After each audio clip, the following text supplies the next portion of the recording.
Sorry, on Russia and Evan Gershkovich, are there any updates there? Have you guys gotten consular access? Have you been given any new information from the Russians about him? So thanks for your question, Matt. What I can say is that we are still continuing to seek consular access. At this point, it is a violation of Russia's obligations under our consular convention and a violation against international law. We have stressed the need for the Russian government to provide this access as soon as possible. And what is the consequence for the violation? Is there, is there any? Well, Matt, as you know, between our two countries, between any country that we have, in general, just say they violate. You just accuse them of violating the agreement on consular access. So, what do you do? well, this is something that we're continuing to raise with them. It is a violation. We believe that it is a matter of human dignity to ensure that Mr. Gershkovich can meet with consular officers. What do? Do you have any recourse at all? We have a number of tools at our disposal, Matt, to hold the Russian Federation accountable broadly, obviously. But again, this is a consular issue that we are working through appropriate channels. And then on the wrongful detention determination, that's still a work in progress? I think you heard the Secretary quite clearly in Brussels, and so that work is a deliberative process that's ongoing, and I don't have any updates for you on that right now. Thank you. I'm going to go to I've gotten a couple questions already, Alex. Go ahead.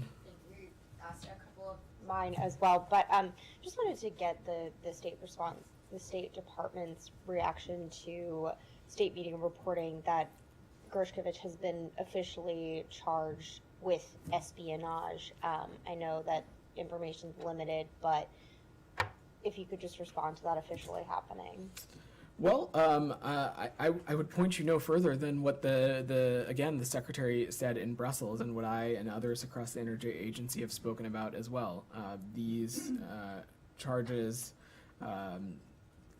it's hard for any of them to have veracity. And again, Secretary Blinken had the opportunity to raise this detention with Foreign Minister Lavrov last weekend, if I'm doing my math correctly, and he underlined the United States' grave concern of not just these charges but the detention, and called for his release immediately.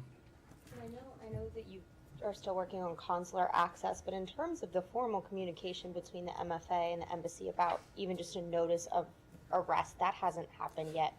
So that happened, I believe, over this past weekend, in which the ministry did provide a notification of detention, but they have still not granted consular access. And as I said, this is a violation against the obligations we have within our consular convention with Russia. Do you have any indication as to why it's taken this long?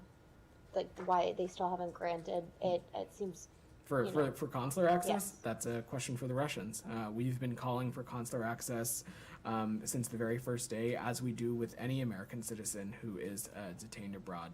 Our call is for American citizens to be granted consular access so that our officials can check in on them and ensure their well-being. Sorry, just one final Yeah. one. I know that in previous briefings you said that the State Department stance is that all Americans should leave Russia, whether you're a reporter or what have you. Has the State Department been in touch with any American reporters in Russia about trying to get out, of advising them to get out? What protections are in place? Due to privacy considerations, I'm just not in a place to speak to any specific conversations, but you are correct. The travel warning for the Russian Federation is a level 4, which is do not travel, and our message continues to be to any American citizen in the Russian Federation to leave immediately, and that our embassy in Moscow can assist should you need assistance to do so. Go ahead.